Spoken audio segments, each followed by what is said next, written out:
looking ahead, we have got a special woman's health alert.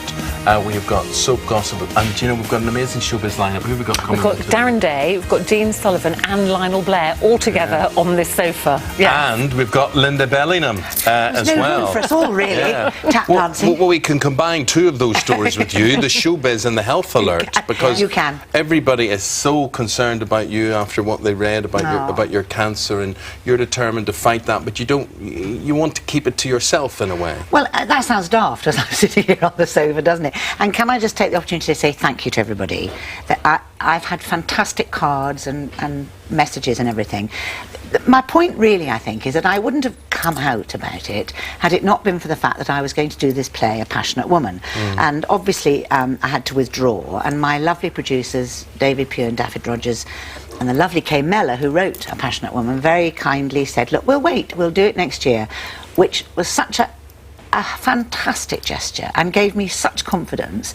But yes, it's left me with the fact that I have got cancer and I'm dealing with it. But out there are thousands of people, aren't there, with exactly the same thing, getting on with it and not talking about it. And I feel, out of respect for them, and in a sense, you've got to have some things in your life that are private, even though we live in an age where everybody tells everybody everything. I'd rather just deal with it, get it over with, and then I'll talk about it. And you have lots of things to live for. And yes, and actually I was hoisted by my own petard in a way, talk about timing and actors, because last year I wrote this book last year. It was nothing to do with okay, now this is a novel. But now it looks as though I'm sitting here, but no, don't worry about that. And but that's why the title, you know, you say you don't want the cancer to overshadow everything else in your life that you're doing as well. No, and let's be honest, it's horrible.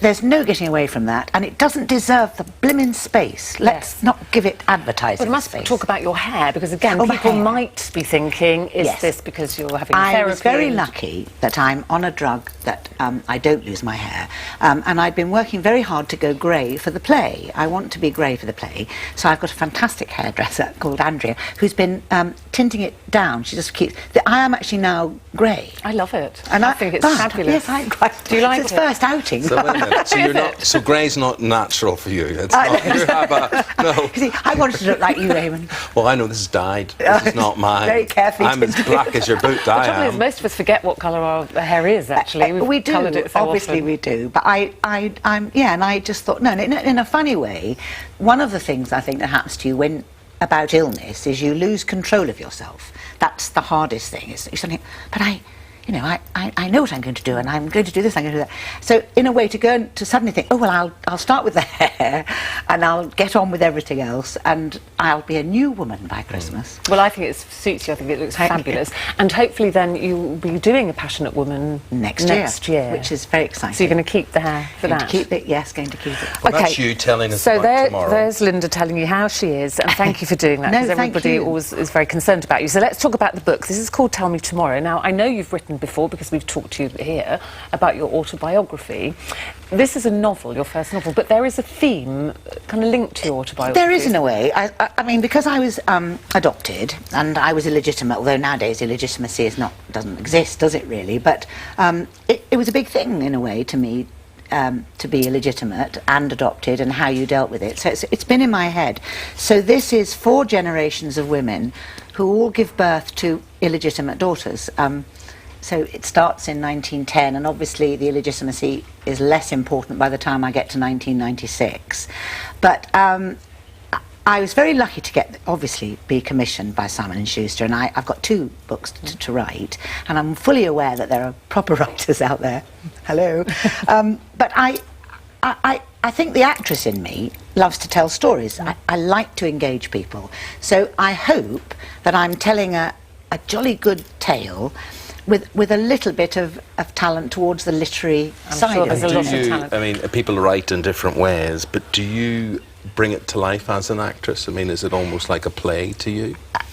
No, what I loved actually is the power. As an actress, you have no power whatsoever. Basically, you do what everybody else tells you, and you're constantly looking for that response. What's amazing, of course, and I've often heard authors saying, well, my characters sort of take me off where they want. I thought it was rubbish. But actually they do, of course. And you're writing when you think, oh, I think I might, I'll get rid of this one. And suddenly I've got my own power, and it's only me. I don't have to make anybody laugh, I don't have to talk to anybody, I don't have to do what they tell me, well, to a degree, obviously. So it's been a really fantastic thing to shut myself away. I was going to say, it's quite a solitary thing to do, Hubby's isn't it? Which thrilled always, of course. The dinner's never on the table. No. And you see, Mrs. Holmes has gone through a period where she got one of these electronic reader type things. Love it. And she's, no, I don't love it. Why? Because I'm always reading now. It always sends out a signal of intent, which is, I'm reading, don't bother me. Go away. It's like, immediately when it's out, I'm off the menu and everything. So he has a terrible life. So did you have to lock yourself away for that? Well, but I was quite kind, actually, and generous towards my other half, because I locked us both away in Malaysia for 3 weeks. And what happened was we were in this incredible resort, which I've written about in the book, Pangkor Lao, in Malaysia, off Malaysia, and for 3 weeks I would get up at 4 o'clock in the morning, write till 2, try and do actually 10,000 words a day.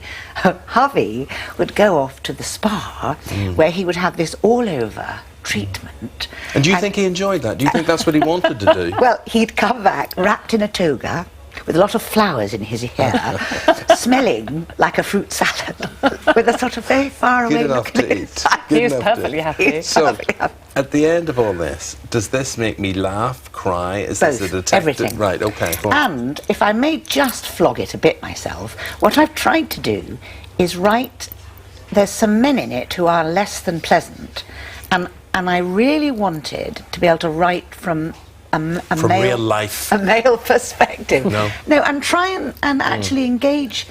It's not a man's book, no. It's but why are the men the baddies then? No, they're not all bad, but I needed a baddie, and rather than just make him out and out bad, which is easy to do, you know, they're either rapists or bullies or, you know, I'm very proud of my villain, if you like, because I feel I got into his head, and actually there is almost a redeeming feature.